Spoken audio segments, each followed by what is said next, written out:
مفتی type کریں۔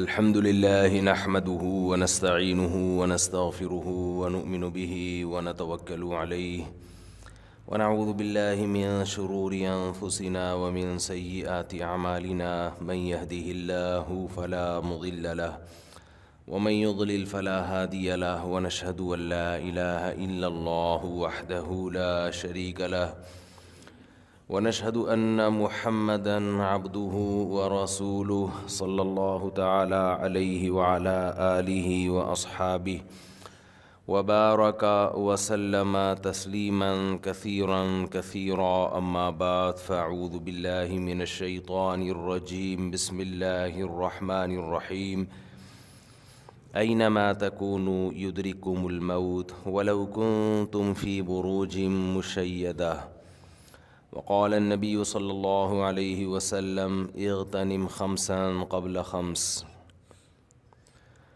الحدیث۔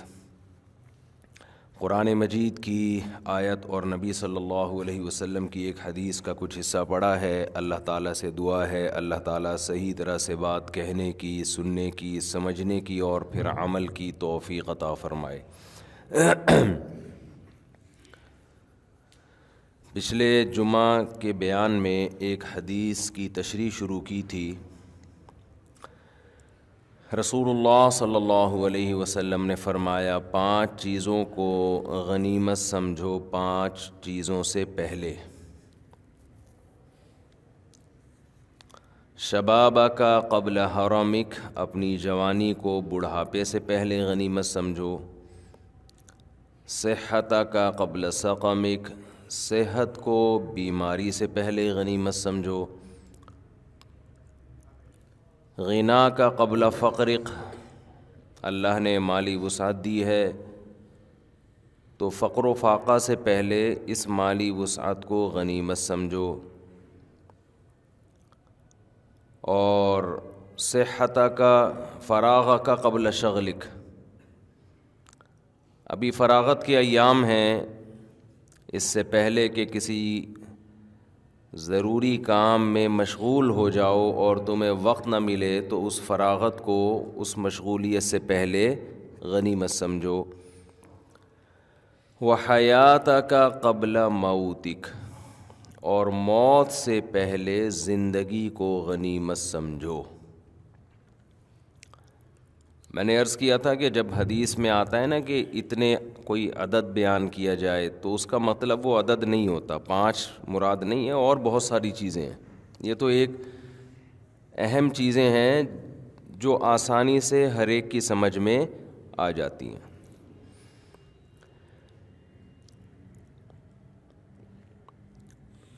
تو ہمیں نبی صلی اللہ علیہ وسلم نے حکم دیا کہ ہم ان ایام کو غنیمت سمجھیں۔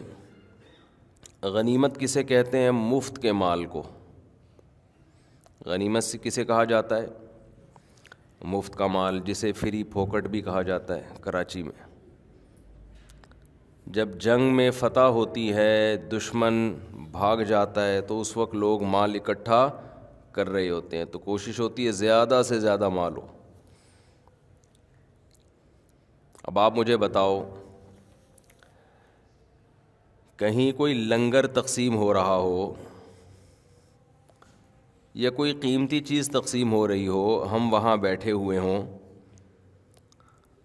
اور ہمیں حکم دیا جائے یا ہمیں یہ اعلان کر دیا جائے کہ جس نے جتنا مال اٹھانا ہے اٹھا لے۔ فرض کریں سونے کے سکے کسی نے لا کے پھینک دیے اور آپ سے کہا کہ جتنے سکے اٹھا لو تم اس کے مالک ہو، تو کیا کیفیت ہوگی آپ کی؟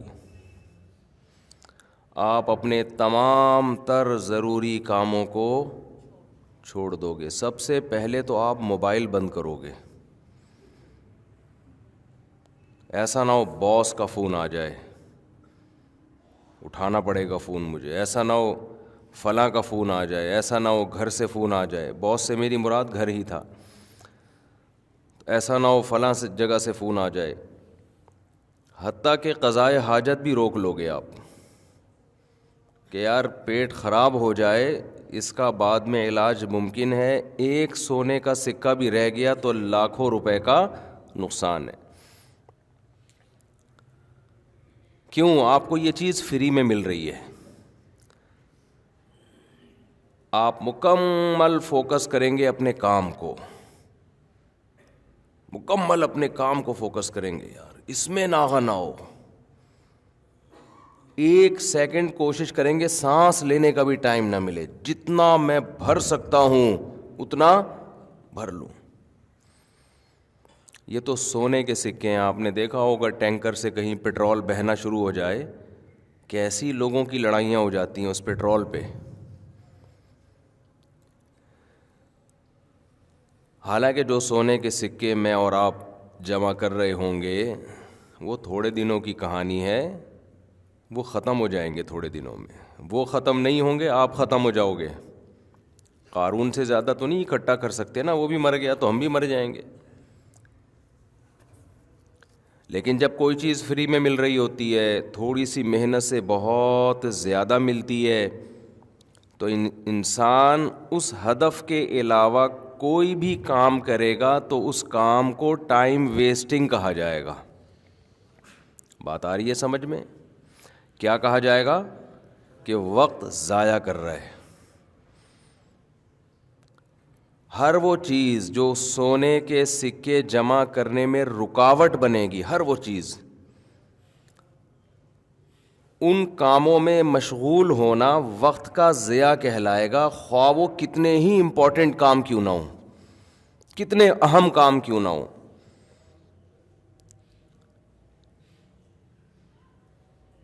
سوال پیدا ہوتا ہے بھائی وہ اتنے اہم کام تھے تو اہم کام میں مشغول ہونا تو ٹائم ویسٹنگ نہیں کہلاتا نا۔ اچھی طرح سمجھنے کی کوشش کریں جو میں کہنا چاہ رہا ہوں، میں مثال سے آؤں گا، اصل جو بات میں کرنا چاہ رہا ہوں اس کی طرف آؤں گا۔ یہ مثال سمجھ میں آئے گی تو پھر وہ بات سمجھ میں آئے گی جو حدیث میں ہمیں سمجھایا جا رہا ہے، حدیث بتائی جا رہی ہے۔ آج اصل میں مسئلہ سارا یہ ہے کہ لوگوں نے ہر کام کو امپورٹنٹ کام ہے، بہت امپورٹنٹ ہے، بہت امپورٹنٹ ہے، بہت اہم ہے۔ جب ان سے پوچھو بھائی امپورٹنٹ کی ڈیفینیشن کیا ہے، اہم کام کسے کہتے ہیں، تو کہتے ہیں جو نہیں ہوگا تو جو ہم نہ کریں تو نقصان ہو جائے۔ تو بھئی یہ جو دوسرا کام جس کو شریعت اہم کہہ رہی ہے، یہ نہیں کرو گے یہ اس سے زیادہ نقصان ہو جائے گا، تو یہ تو زیادہ اہم ہے۔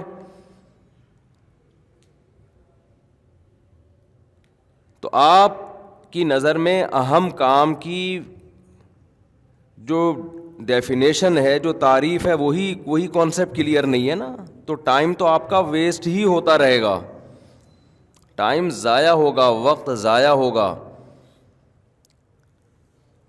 آپ نے جو سائنس کے طلبہ ہیں ایک مثال پڑھی ہوگی نا کہ بعض کام ایسے ہوتے ہیں کہ ان پٹ کم ہوتا ہے، آؤٹ پٹ زیادہ ہوتا ہے، بعض ایسے ہوتے ہیں ان پٹ میں پورا زور لگ جاتا ہے، آؤٹ پٹ اس کا بولو کچھ بھی نہیں ہوتا۔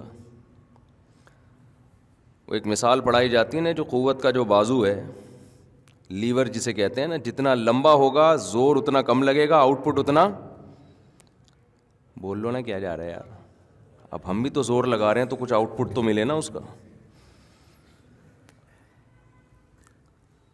دیکھو ایک مثال دیتا ہوں، اب مثالوں کو سمجھانے کے لیے دوسری مثال دینی پڑتی ہے، اس دوسری کو سمجھانے کے لیے تیسری مثال دینی پڑتی ہے۔ پھر شعر یاد آ جاتا ہے، خوابوں کی طرح تھا نہ خیالوں کی طرح تھا، وہ شخص ریاضی کے سوالوں کی طرح تھا، الجھا ہوا ایسا کہ کبھی کھل نہیں پایا، سلجھا ہوا ایسا کہ مثالوں کی طرح تھا۔ دیکھیں کسی چیز کو آپ نے پش کرنا ہے نا، دھکا لگانا ہے، ایک پینڈوانا طریقہ ہے، اتنا بڑا پتھر ہے، آپ زور لگاؤ اس کو، دو بندے مل کے کیا لگائیں، جیسے گاڑی کو دھکا لگاتے ہیں ایسے اس کو دھکا لگائیں۔ ایک طریقہ یہ ہے کہ بھائی اس کا مرکز تلاش کریں، اس پتھر کا جو مرکز ہے جہاں سارا اس کا زور ہے وہ کہاں ہے، اس مرکز پہ آپ کوئی لوہے کا لمبا پائپ رکھیں اور اسے کھینچیں پیچھے تک، یوں کر کے تھوڑا سا پش کریں گے وہ حرکت میں آ جائے گا۔ اور آسان مثال، میں نے کہا نا مثال کو سمجھانے کے لیے پھر مثال دینی پڑتی ہے. ایک نٹ کھولنا ہے آپ نے، کھڑے ہو کر زور لگائیں آپ، کھل جائے گا؟ نہیں کھلتا. آپ نے پورا زور لگا دیا، ہو سکتا ہے آپ کھل جائیں اسی چکر میں. بعض لوگ زور لگا رہے ہوتے ہیں نا کسی بڑے نٹ کو کھولنے کے لیے، تو خود کھل جاتے ہیں، وہ جوائنٹ آگے پیچھے ہو جاتے ہیں، بازو میں درد ہو جاتا ہے. پھر وہ فزیو تھراپسٹ کے پاس جاتے ہیں کہ ہم کھل گئے ہیں، ہمیں دوبارہ اسی جگہ لے آؤ جہاں ہم نٹ کھولنے سے پہلے تھے.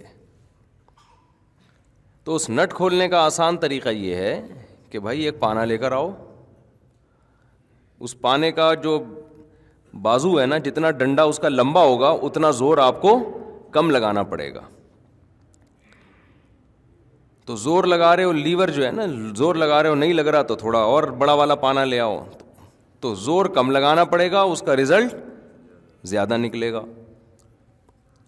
تو اس سے ہمیں ایک اصول تو پتہ چلا نا کہ بھائی ہم جو کام کرنا چاہتے ہیں تمیز سے، طریقے سے، اس کے اصولوں کے مطابق ہو تو محنت کم ہوتی ہے، آؤٹ پٹ بہت زیادہ ہوتا ہے.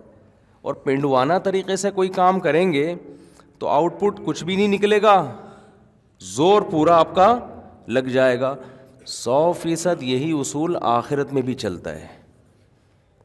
سمجھ رہے کہ نہیں سمجھ رہے؟ قرآن کہتا ہے نا الذین ضل سعیہم فی الحیاۃ الدنیا وہم یحسبون انہم یحسنون صنعا. بہت سے لوگ ایسے ہیں جو بڑی محنتیں کر رہے ہیں اور وہ یہ سمجھ رہے ہیں کہ اس کا آخرت میں بہت اجر ملے گا، لیکن وہ ان کی یہ سمجھ غلط ہے. ان کی سارے عمل برباد ہونے والے ہیں، اس کا آؤٹ پٹ کچھ بھی نکلنے والا نہیں ہے، برباد ہو جائیں گے ان کے اعمال. کیوں؟ وہ زور جس طرح سے لگا رہے ہیں نا، چاہے وہ آخرت ہی کے لیے لگا رہے ہوں، اس زور میں کچھ ٹیکنیکل قسم کی خرابیاں ہیں. وہ ٹائم ویسٹ کر رہے ہیں، ٹائم بچا نہیں رہے ہیں. تو ٹائم ویسٹ کرنے کی ڈیفینیشن یہ نہیں ہے کہ آپ اپنے آپ کو سارا دن بیزی رکھیں، یعنی بیزی نہ رکھیں. بیزی رکھیں گے تو گویا ٹائم بچا رہے ہیں آپ. اصل یہ کہ کس کام میں آپ اپنے آپ کو مصروف رکھ رہے ہیں. اب میں دوبارہ اس سونے کے سکوں والی مثالوں کی طرف آتا ہوں. آپ کو آدھے گھنٹے کا ٹائم دیا گیا اور سونے کے سکے پھینک دیے اور کہا کہ ایک وقت میں ایک سکہ اٹھانا ہے، ایک دم جھاڑو لگا کے پورا بورا اٹھانے کی اجازت نہیں ہے. آپ یہ شاپر ہے، جاؤ کمرے میں ایک ایک سکہ اٹھا کے اس میں ڈالتے جاؤ. آدھے گھنٹے میں جتنے سکے سونے کے جمع کر لیے وہ سارے کس کے؟ آپ کے. ایک سکہ 1,00,000 روپے کا ہے، فرض کر لیں. اب آپ جس کا ہدف پیسہ کمانا ہو، جس کا ہدف مالدار بننا ہو، اب آپ بتائیے اس دوران اس کے لیے ناک صاف کرنا، واش روم جانا، کھانا کھانا، فون سننا، باس کا فون آیا ہے یا یوٹیوب پہ کوئی نئی ویڈیو آئی ہے ذرا دیکھوں کیا ہے اس میں بھائی، یا کسی لڑکی کی تصویر آ گئی بڑی زبردست قسم کی، اس کا ناچ آ گیا، گانا آ گیا، بڑی اٹریکٹ کر رہی ہے وہ، تو چلو یار 5 منٹ کے لیے تھوڑا یہ ناچ گانا دیکھ لیتے ہیں کیا جا رہا ہے. تو یہ سارے کے سارے اعمال ٹائم ویسٹنگ کہلائیں گے کہ نہیں کہلائیں گے؟ چاہیے کتنے ہی اہم کیوں نہ ہو. اس لیے کہ آپ کو پتا ہے کہ ایک ایک منٹ اس وقت میرے لیے، ایک ایک منٹ نہیں، ایک ایک سیکنڈ 1,00,000 روپے کا ہے. ایک سیکنڈ میں ایک سکہ میں اٹھا سکتا ہوں. تو آپ کا ہدف چونکہ سکے جمع کرنا ہے، پیسہ جمع کرنا ہے، لہذا ایسے شخص کے لیے اپنے آپ کو سکے جمع کرنے میں کھپا دینا ہی وقت کا تقاضا ہے. اور ایسے شخص کو جو جتنی محنت کرے گا ہم کہیں گے یہ اپنے ٹائم کی حفاظت کرنے والا آدمی ہے، اپنے وقت کی قدر کرنے والا آدمی ہے. سمجھ میں آ رہی ہے بات کہ نہیں آ رہی ہے؟ ابھی اسی مثال کو آپ الٹا کر لیں.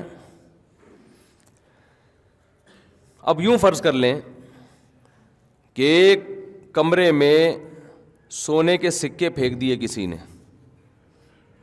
اور اناؤنسمنٹ کر دی کہ ایک ایک سکہ جس نے جمع کیا نا اسے یہ سونے کا سکہ ملے گا, ٹھیک ہے نا.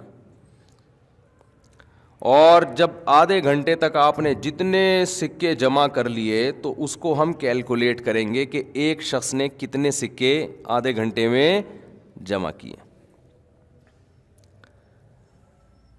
جتنے بھی جمع کیے, مثال کے طور پر 1,00,000 سکے جمع کر لیے, 1 کروڑ کے برابر رقم اس کے پاس آ گئی. تو جتنے سکے ہوں گے نا, ایک سکہ 1,00,000 کا, تو اس پر زمان آئے گا 1,50,000 کا. بات آ رہی ہے سمجھ میں کہ اس سے وصول کتنے کیے جائیں گے؟ بولو نا, 1,50,000. اب آپ مجھے بتاؤ, وہی کام جو آپ کے لیے سب سے امپورٹنٹ تھا, یعنی آپ کو اب اندازہ ہو گیا کہ 1 کروڑ اگر میں نے جمع کیے تو تاوان دینا پڑے گا 1.5 کروڑ کا. اب آپ کے لیے سب سے فضول ترین کام سکے جمع کرنا کہلائے گا کہ نہیں کہلائے گا؟ کیا ہو گیا بھائی, کیا ہو گیا, مسئلہ کیا ہے آپ لوگ کے ساتھ؟ اب یہی کام الٹا ہو گیا نا بالکل. آپ کو پتا ہے اب جمع کرنے میں مجھے فائدے کے بجائے کیا ہو رہا ہے؟ نقصان ہو رہا ہے. کمرے سے باہر نکلتے ہی یہ سونے کے سکے تو میرے ہو گئے, لیکن میرے اکاؤنٹ سے 1.5 کروڑ روپے کٹ جائیں گے اسی وقت میں. اب آپ یہ فخر کرو کہ جی یہ سکے تو میں جمع کروں نا, یہ تو میرے ہیں, یہ تو میرے ہیں. تو بھائی ہیں تو تمہارے, لیکن اس کے بدلے میں تمہیں قیمت کیا دینی پڑ رہی ہے؟ 1.5 کروڑ تمہارے اکاؤنٹ سے کٹ رہے ہیں. لیکن جو ظاہر پرست آدمی ہوگا نا, جو ظاہر پرست, جو ظاہر کو دیکھتا ہے, چیزوں کی حقیقت اور گہرائی میں نہیں جاتا, وہ بے وقوف پھر بھی سکے جمع کرنے میں لگا رہے گا. وہ یہ نہیں دیکھے گا اس کا رزلٹ کیا نکلنے والا ہے, اناؤنسمنٹ کیا ہوئی ہے. کہے گا چھوڑو یار, دیکھا جائے گا, جمع کر کے کہیں پتلی گلی سے بھاگنے کی کوشش کریں گے ہم. یہ چور ڈکیت یہی تو کر رہے ہوتے ہیں نا کہ کر لو, حالانکہ دیکھ رہے ہوتے ہیں فلاں ڈاکو مارا گیا, فلاں ڈاکو مارا گیا, فلاں قتل ہو گیا, فلاں کے ساتھ ایسا ہو گیا, پھر بھی کر رہے ہوتے ہیں, رسک لے رہے ہوتے ہیں, یار دیکھا جائے گا, ابھی کے مزے لو بس. چرسی یہی تو کر رہا ہوتا ہے, ہیروئن چی, ابھی کے مزے لو. یہ نہیں پتا کہ جتنے تو ابھی مزے لے رہا ہے یہ دگنے کر کے تجھے دینے پڑیں گے جب تیری صحت خراب ہوگی. سگریٹ پینے والا جو سکے جمع کر رہا ہے نا, چسکے لے رہا ہے, دھوئیں ناک سے بھی نکال رہا ہے, کان سے نکلتے نہیں ہے ورنہ کان سے بھی نکالتا, باقی چیزیں آپ خود قیاس کر لیں. جہاں جہاں سے دھواں نکل سکتا ہے وہ سگریٹ پی کے نکال رہا ہوتا ہے, انجوائے کر رہا ہے. لیکن 60 سال سے جہاں اس کی عمر اوپر ہوئی, نان اسٹاپ کھانسنا شروع کرتا ہے. وہ سارے جو چسکے اس نے لیے ہیں نا وہ کھانسی میں نکل جاتے ہیں, لیکن پھر بھی پھونک رہے ہوتے ہیں کہ نہیں ہوتے؟ کیوں بھائی؟ اب چھوڑو, 1 کے 1.5 دینے پڑے, کوئی بات نہیں, ابھی تو جمع کرو نا, دیکھا جائے گا. جتنے بھی گناہ ہیں نا, جن میں لذت ہے, جن میں عیاشی ہے, ان کا حال یہی ہے کہ انسان جو شہوت پرست ہوتا ہے وہ اس کے انجام کو نہیں دیکھتا, وہ اینڈ کو نہیں دیکھتا. وہ کہتا ہے ابھی کا مزہ ابھی لے لو, ابھی لے لو بس. گوروں کا خاندانی نظام تباہ ہو گیا زنا کر کر کے, وہ کہہ رہے ہیں ابھی مزہ لو, ابھی. اینڈ نہیں دیکھ رہے کہ میرا انجام بھی وہی ہونے والا ہے جو سوسائٹی کے بڈھوں کا انجام ہوا ہے. ہماری لبرل انٹیاں, لبرل انٹے, ان کا بھی یہی حال ہے. ایجوکیشن ایجوکیشن ایجوکیشن, وقتی مزہ اس میں بہت ہے. دیکھ رہے ہیں کہ یار جا کے ان بوڑھوں سے مل لو نا جن کی آل اولاد نہیں, بیوی بچے نہیں, ان بوڑھیوں سے مل لو, بڑی ایجوکیٹڈ ہیں, ان کا حال دیکھو. اور بچوں والیوں سے جا کے ملو جو جاہل تھیں لیکن آل اولاد تھی, وہ کیسے مزے کر رہی ہیں. لیکن یہ بات شہوت پرستوں کی سمجھ میں, وہ ابھی کو دیکھتا ہے, فیوچر کو نہیں دیکھتا, فیوچر کو نہیں دیکھتا. تو اب جو حدیث میں آ رہا ہے نا، نبی صلی اللہ علیہ وسلم نے فرمایا وقت کو غنیمت سمجھو، تو اب آپ دیکھیں جس جو انجام کو دیکھ کے زندگی گزارتا ہے وہ وقت کو کسی اور طرح سے غنیمت سمجھتا ہے، جو انجام کو نہیں دیکھتا وہ وقت کو کسی اور طرح سے غنیمت سمجھتا ہے۔ دوبارہ آ جاتے ہیں سونے کے سکوں کی طرف۔ کمرے میں سکے پڑے ہوئے ہیں، ایک آدمی کو پتہ ہے کہ میں جب باہر نکلوں گا تو 1 کے 1.5 دینے پڑیں گے، وہ وقت کو غنیمت کسی اور انداز سے سمجھے گا، وہ کہے گا اس وقت سکے جمع کرنا فل ٹائم ویسٹنگ ہے، وقت کا ضائع کرنا ہے، کوئی اور کام کرو۔ جو 1.5 کروڑ بچے ہوئے ہیں نا ان کے بارے میں سوچو، اس آدھے گھنٹے میں تمہیں فارغ ٹائم ملا ہے، آدھے گھنٹے میں سوچو اس 1.5 کو میں 3 کیسے بنا سکتا ہوں۔ تو آدھا گھنٹہ بیٹھ کے سوچ رہا ہوگا، غور کر رہا ہوگا، فکر کر رہا ہوگا، یار فلاں جگہ پراپرٹی میں لے لیتا ہوں، ایسا کرتا ہوں، فون کر کے پوچھتا ہوں بحریہ ٹاؤن کے ریٹ کیا چل رہے ہیں آج کل۔ وہ موبائل کا استعمال بھی کرے گا، وہ کالز بھی کرے گا، وہ احسن آباد کے ریٹ بھی معلوم کرے گا، گلشن معمار کے ریٹ بھی معلوم کرے گا، وہ دیکھے گا پراپرٹی کے علاوہ بھی دنیا میں غم ہے بھائی، سبزی منڈی میں دیکھو یار ٹماٹر کا کیا چل رہا ہے، اگر میں 1.5 کے ٹماٹر کے 3 ٹرک خرید لوں تو کتنے کا نکلے گا۔ وہ اپنی کھوپڑی کو ان چیزوں میں استعمال کر رہا ہوگا، سکہ جمع نہیں کر رہا ہوگا۔ دوسرا آدمی کیا کر رہا ہوگا، وہ 1 سیکنڈ بھی ضائع نہیں کرے گا، اور ایک دم وہ ادھر ادھر نہیں، کبھی موبائل نہ وہ کیا کرے گا بھائی، اٹھا کے کس میں ڈالو، شاپر میں۔ جو ظاہر پرست وہاں جائے گا، جس کو یہ نہیں پتا کہ اناؤنسمنٹ کیا ہوئی ہے پہلے، وہ کس کو ٹائم ضائع کرنے والا سمجھے گا بتاؤ؟ جو موبائل پہ بات کر رہے ہیں اس کو کیا سمجھے گا؟ یہ ٹائم ویسٹ کر رہے ہیں، یہی سمجھے گا نا۔ یہ فالتو فارغ لوگ ہیں، اس کو دیکھو اپنے ہدف کو فوکس کیا ہوا ہے اور سکے جمع کرتا جا رہا ہے، اور اتنا ٹائم ویسٹ، اتنا بزی انسان ہے، اس کے پاس کسی سے بات کرنے کے لیے بھی ٹائم نہیں ہے۔ یہ بڑا بنے گا کوئی، یہ ملک کا نام روشن کرے گا، ایکچولی اس کی لائف بزی بہت ہے۔ یہ آج کل چل رہا ہوتا ہے نا، بزی بہت ہے۔ صبح اٹھتے ہیں جی حضرت فلاں صاحب، پھر یہ ان کا ٹائم ناشتے کا، پھر یہ ٹائم، پھر یہ آفس، پھر یہ ورک، پھر یہ جو ہے اسٹرگل، اور پھر جناب یہ، اور شام کو بستر سے بڑا تمیز سے زندگی ہے بھائی، بڑے لوگ ایسے ہی ہوا کرتے ہیں۔ یہ ڈائلاگ سنے ہوئے نا آپ نے، اور ہم لوگ کیا کہلاتے ہیں؟ ویلے پاکستانی تو خاص طور پہ ویلے سمجھتے ہیں نا، پنجابی میں فارغ کو کہتے ہیں ویلا، تو اردو میں تو فارغ کہتے ہیں، یہ بڑا اچھا لفظ ہے نا، تو ویلے پہ یہ سوٹ کرتا نہیں ہے فارغ لفظ، تو ویلا ہی اچھا لگتا ہے کہ ویلا بیٹھا ہوا ہے، پنجاب والے کے۔ پشتوں میں کیا کہتے ہیں جی؟ بیکار۔ وہ پشتوں میں بیکار کا لفظ بھی اچھا لگ رہا ہے نا، کار جیسا۔ اور کیا کہتے ہیں؟ وزگار۔ اچھا، تو کوئٹہ کی اور پشاور کی پشتوں میں بھی بڑا فرق ہے۔ تو اب مجھے بات بتاؤ، دیکھنے میں تو ٹائم ویسٹنگ کرنے والا وہ لگے گا جو کبھی فون پہ بات کر رہا ہے، کبھی تھوڑی دیر آرام بھی کر رہا ہے، ہو سکتا ہے وہ تھوڑی دیر کے لیے سو بھی جائے، اور جو سکے جمع کرنے کو فوکس کر رہا ہے وہ آپ کو لگے گا یہ ٹائم بچانے کے بجائے، یہ ٹائم ضائع کرنے کے بجائے بچا رہا ہے۔ یہی فرق ہے مسلم اور غیر مسلم کا۔ سمجھ رہے ہو کہ نہیں سمجھ رہے؟ آج جن چیزوں میں غیر مسلم لوگ ٹائم کھپا رہے ہیں ان میں بہت سی، سب چیزیں نہیں، بہت سی چیزیں ایسی ہیں جن کو اسلام ٹائم ویسٹنگ کہتا ہے، ٹائم بچانا نہیں کہتا۔ اور بہت سے ہمارے وہ کام جس کو گورا ٹائم ویسٹنگ کہتا ہے اس کو اسلام کہتا ہے ٹائم کو قیمتی بنا رہے ہیں یہ لوگ۔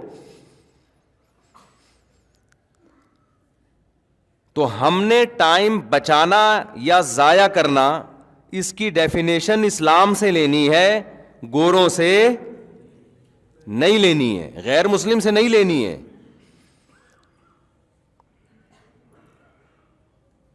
میرے پاس ایسے کیسز آتے ہیں نا کہ ایک صاحب ہیں ملک کے لیے بڑی محنت کر رہے ہیں، جو صبح اتنے بجے اٹھتے ہیں، پھر جاگنگ کرتے ہیں، پھر ناشتہ کر کے پھر وہ ہارڈ ورکنگ اور بڑا سائنٹسٹ بن رہا ہے وہ، پھر یوں اور پھر فلانا اور پھر یوں، اور ایسے کر آ کے نا اتنا بڑا عظیم انسان بننے والا ہے وہ، کوئی ایٹمی، ایک اور ایٹمی دھماکہ کرے گا وہ۔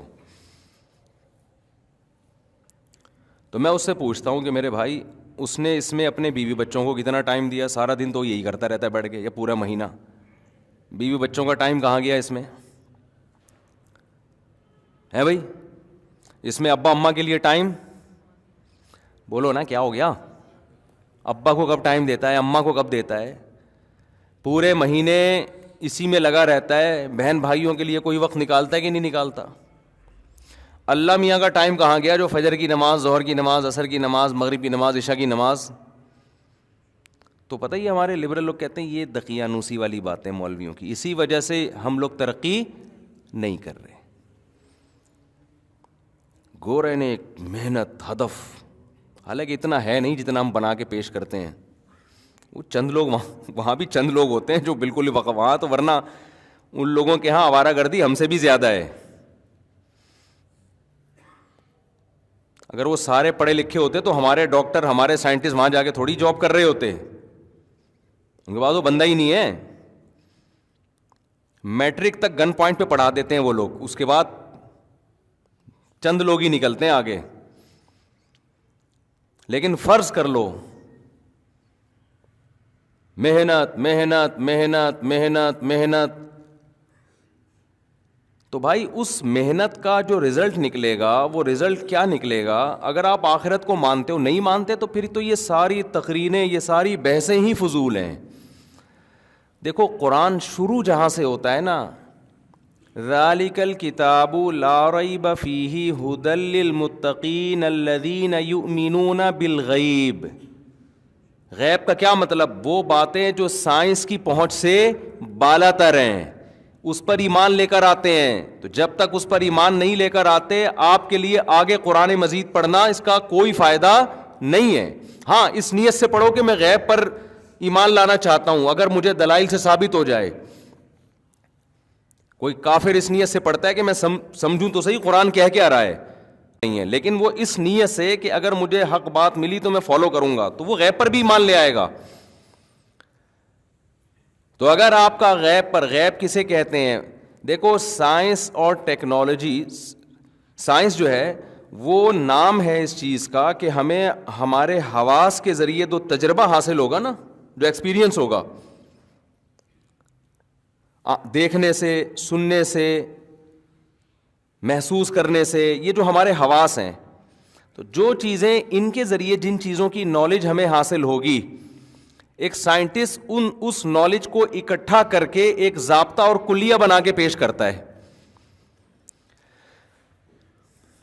مثال کے طور پر نیوٹن درخت کے نیچے سو رہا تھا، اوپر سے سیب آ کے گرا، یہی ہوا نا بھائی، یہی ہے نا. اوپر سے سیب گرا تھا تو اس نے کہا گریوٹی، بھائی زمین میں کیا ہے کچھ.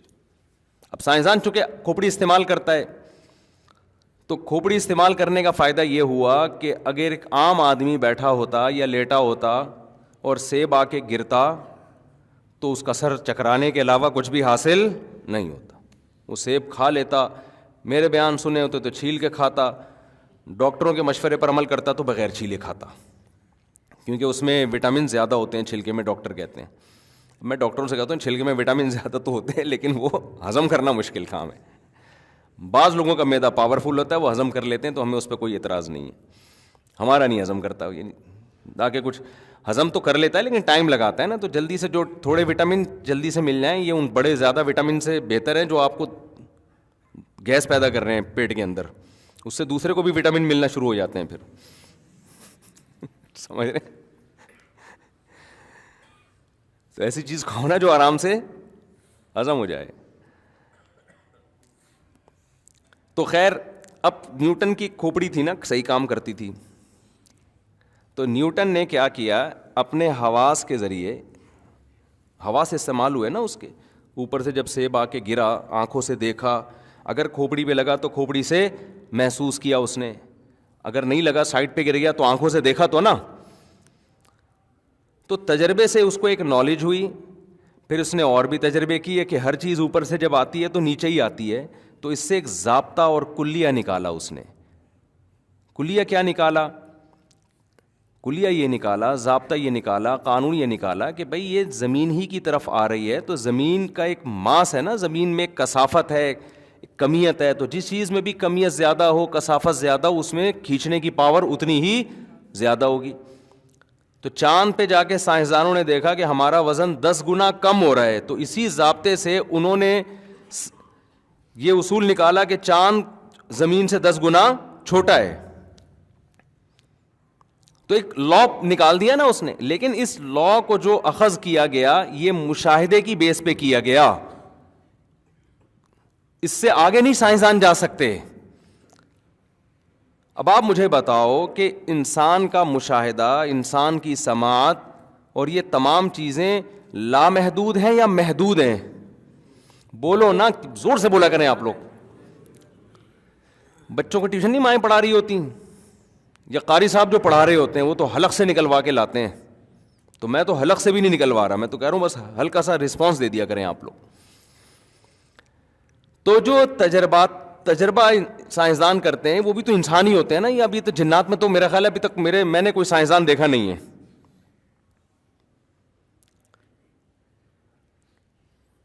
تو جو تجربات انسان کرتے ہیں حواس کے ذریعے، تو یہ جو انسان کے حواس ہیں یہ محدود نالج رکھتے ہیں یا لامحدود نالج رکھتے؟ نہیں، یعنی نالج دے سکتے ہیں آپ کو. تو یہ محدود نالج دے سکتے ہیں یا لامحدود؟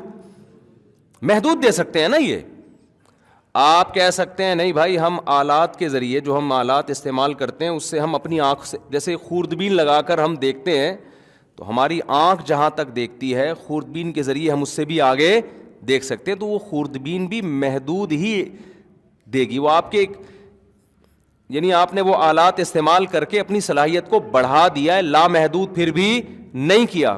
تو اب مجھے ایک بات بتاؤ کہ یہ بات سائنسدان کہتے ہیں کہ سائنس نام ہے، حواس کے ذریعے جو علم حاصل ہو اسے ضابطوں اور کلیوں، مادی سائنس کی بات کر رہا ہوں، سوشل سائنس کی نہیں، جو ضابطوں اور کلیات کے ذریعے اسے ایک ربط فراہم کر دینا، اس نالج کو مربوط کر دینا اور ضابطے اور کلیے نکال لینا.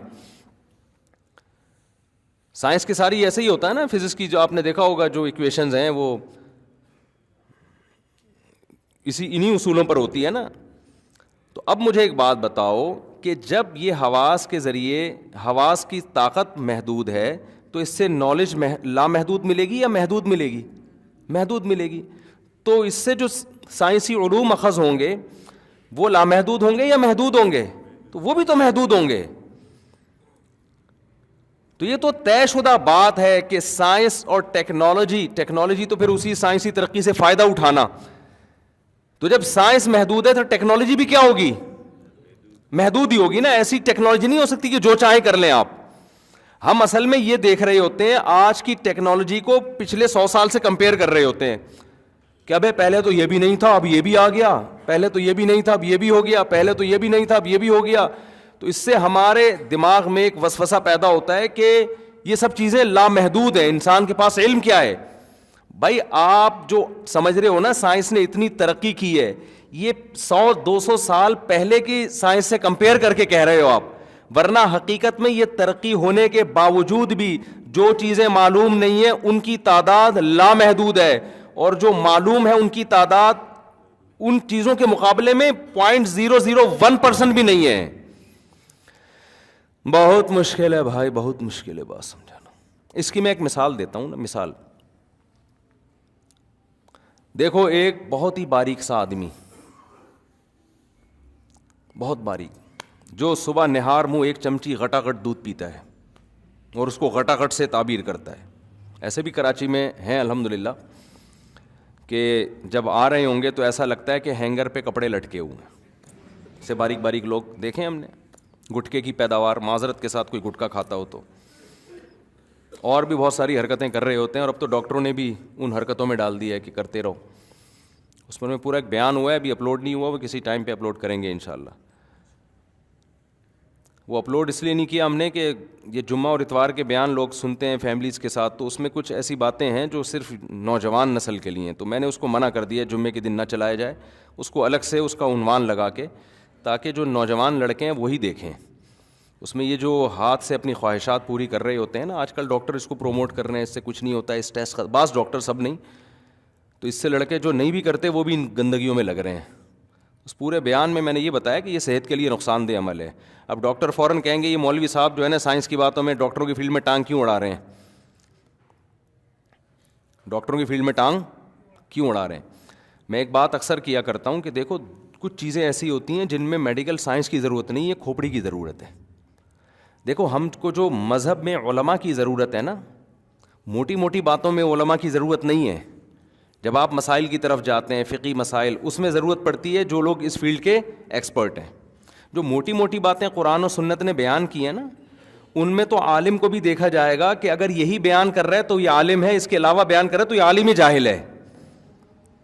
جیسے زکوٰۃ اسلام میں ہے یا نہیں ہے؟ ابھی تو قرآن میں جگہ جگہ ہے زکوٰۃ, اجماعی مسئلہ ہے. رمضان کے روزے فرض ہیں, 5 نمازیں فرض ہیں, ماں باپ کا احترام فرض ہے. اب کوئی مفتی صاحب بیٹھ کے تقریر کریں کہ اسلام میں ماں باپ کا احترام نہیں ہے, اسلام میں رمضان کے روزے نہیں ہیں, شوال کے روزے ہیں. اب آپ اس مفتی سے, کوئی جاہل گنوار دیہاتی اٹھ کے تقریر کرے یہ مفتی غلط کہہ رہا ہے, لوگ اس جاہل سے کہیں کہ مفتی وہ ہے یا تو ہے؟ وہ پڑھا لکھا ہے بھائی, تو ٹماٹر اگاتا ہے, پیاز اگاتا ہے, تجھے زیادہ پتہ ہے یا اسے زیادہ پتہ ہے؟ شریعت کی بات علماء سے پوچھی جائے گی نا. تو اس موقع پر یہ بات درست نہیں ہے بھائی. شریعت کی بات علماء سے پوچھی جائے گی, لیکن جو بالکل 2 اور 2 4 کی طرح اجماعی مسئلے ہیں ان میں تو عالم کو بھی پرکھا جائے گا کہ یہ اس کے مطابق بیان کر رہا ہے تو ٹھیک ہے, اس سے ہٹ کے بیان کر رہا ہے تو یہ عالم ہی ٹھیک نہیں ہے. تو وہ گنوار دیہاتی کہہ سکتا ہے کہ بھائی شریعت کی بات علماء سے پوچھی جائے گی, نماز پڑھنی کیسے علماء بتائیں گے, سجدہ سہو کب واجب ہوتا ہے علماء بتائیں گے, رمضان کا روزہ کن کن چیزوں سے ٹوٹتا ہے علماء بتائیں گے. رمضان کا روزہ ہی غائب کر دیا تو یہ عالم نہیں ہے, جاہل ہے. یہ تو اجماعی مسئلہ ہے. تو خوب سمجھ لو, میڈیکل سائنس کے کچھ مسئلے اجماعی ہیں.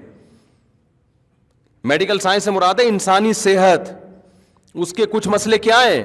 اجماعی ہیں. ان میں اگر کوئی میڈیکل رپورٹ آپ کے سامنے اس کے خلاف آتی ہے تو رپورٹ کو بکری کو کھلا دیا کرو آپ جا کے. سمجھ رہے ہو؟ وہ اجماعی کیا ہے کہ نیچر کی بغاوت کبھی بھی صحت کے لیے مفید نہیں ہو سکتی. یہ جو لڑکے ہاتھ سے خواہشات پوری کرتے ہیں یہ نیچرل نہیں ہے, یہ نیچرل نہیں ہے. یہ ڈاکٹر تو کہے گا باڈی کو کوئی نقصان نہیں ہے. دیکھو جو لڑکوں سے بدفعلی کرتے ہیں باڈی کو ان کے کوئی نقصان ہوتا ہے؟ مینٹلی بیڑا غرق ہو جاتا ہے ان کا. اتنا بیڑا غرق ہوتا ہے کہ لوط علیہ السلام کہہ رہے ہیں کہ تم عورتوں سے شادی کرو, وہ کہہ رہے ہیں ہمیں عورت سے نکاح میں کوئی رغبت نہیں ہے. وہ جو ہارمونز باڈی میں جو انسان میں خواہشات کو بھڑکاتے ہیں, ان ہارمونز کی ایسی کی تیسی ہو گئی تھی کہ نہیں ہو گئی تھی لوط علیہ السلام کی قوم کی؟ ابے کیا ہو رہا ہے, کیوں سمجھ میں نہیں آ رہا؟ تو اللہ نے آپ کے اندر ایک خواہش عورت کے لیے رکھی ہے, وہ ہاتھ سے پوری کر رہے ہو اور آپ کہہ رہے ہو کوئی نقصان نہیں ہوگا. تو کیوں نہیں ہوگا نقصان بھائی؟ جو کام جس کام کے لیے خدا نے پیدا کیا ہے, رکھا ہے, وہ آپ اس کے علاوہ اپنی پوری کر رہے ہو. یہ ڈاکٹر بیڑا غرق کر دیں گے آپ کا. میں کبھی بھی ڈاکٹروں کی فیلڈ میں ٹانگ نہیں اڑاتا, لیکن اگر ڈاکٹر ایسی باتیں کرنا شروع کر دے نوجوانوں کو برباد کر کر کے, اخلاقی برائیوں میں بھی اور جسمانی خرابیوں میں بھی, تو ہمارا فرض بنتا ہے کہ اللہ نے تھوڑی بہت کھوپڑی ہمیں بھی عطا فرمائی ہے, اس کھوپڑی کو استعمال کرنا چاہیے. چیز نیچرل نہیں ہے, وقتی فائدہ ہو سکتا ہے. میں مانتا ہوں وہ نقصان نہیں ہوتے جو حکیم لوگ بتا رہے ہیں کہ پتہ نہیں یہ ہو جائے گا, تو یہ وہ بھی ایسی چیزیں بتا رہے ہوتے ہیں جو غلط ہیں. لیکن میرے بھائی وہ فائدے بھی نہیں ہوں گے جو ڈاکٹر بتا رہے ہیں. ایک ڈاکٹر صاحب نے یہاں تک کہہ دیا کہ جو فحش فلمیں دیکھ کے یہ کام کرتے ہیں ان کو تو نقصان ہوتا ہے, جو نیچرل کرتے ہیں نا وہ ان کو نہیں ہوتا. ڈاکٹر صاحب سے کوئی پوچھے کہ جو فحش فلم دیکھے بغیر کر رہا ہے نا, وہ فحش فلم اپنی کھوپڑی میں چلا رہا ہوتا ہے پوری. نہیں یہی بات سمجھ میں, کیونکہ اللہ نے مرد میں جو جذبہ رکھا ہے نا, وہ عورت کو دیکھ کے ہی یہ سیکس ابھرتا ہے. تو یہ کیسے ممکن ہے کہ اپنے ہاتھ سے خواہش پوری کرے اور عورت کا تصور دماغ میں نہ لے کر آئے؟ اور پھر وہ جو دماغ میں عورت کا تصور لاتا ہے وہ اپنی مرضی کی عورت ہوتی ہے, بہت ہی کوئی خوبصورت حسینہ لے کر آئے گا دماغ میں, اور جو حقیقت میں اس کو ملنے والی ہے عین ممکن ہے وہ اس جیسی حسینہ نہ ہو. تو جب اپنے آپ کو ایک چیز پہ سیٹ کر لیا تو جس پہ ہونا چاہیے تھا اس پہ سیٹ ہوگا پھر یہ. اب مجھے ایک بات بتاؤ, تمہاری کیا ہو گیا یار, میں سمجھ میں نہیں آ رہا. تم مجھے ایک بات بتاؤ, جو آدمی لینڈ کروزر میں گھومنے کا عادی ہو گیا ہو, اس کو گدھے پہ سواری میں مزہ آئے گا؟ ڈاکٹر تو رپورٹ پیش کرے گا لینڈ کروزر میں گھومنے سے بھی کوئی بلڈ میں کوئی کمی نہیں ہوئی, جتنے سیل ساری وٹامن سارے سب فٹ فاٹ چل رہے ہیں. اب گدھے پہ بٹھایا تو بھی بالکل ویسے. اب بھائی اس کو عادت پڑ گئی ہے لینڈ کروزر میں سفر کرنے کی, اب آپ اس کو پرانے زمانے میں گدھا گاڑی پہ بٹھا رہے ہو, اس کی کمر کی ایسی کی تیسی ہو جائے گی, اس کا بیڑا غرق ہو جائے گا اور یہ ڈپریشن میں چلا جائے گا. تو جو لوگ ہاتھ سے اپنی خواہشات پوری کرتے ہیں, شادی کے بعد جو ان کی لائف ہے وہ لازمی ڈسٹرب ہوتی ہے. کچھ لوگ کہتے ہیں ہمیں کچھ نہیں ہوتا, اصل میں آپ کو پتہ ہی نہیں ہے کہ اگر یہ نہیں کرتے تو پھر کیا ہوتا آپ کو. سمجھ میں آ رہی ہے نا بات؟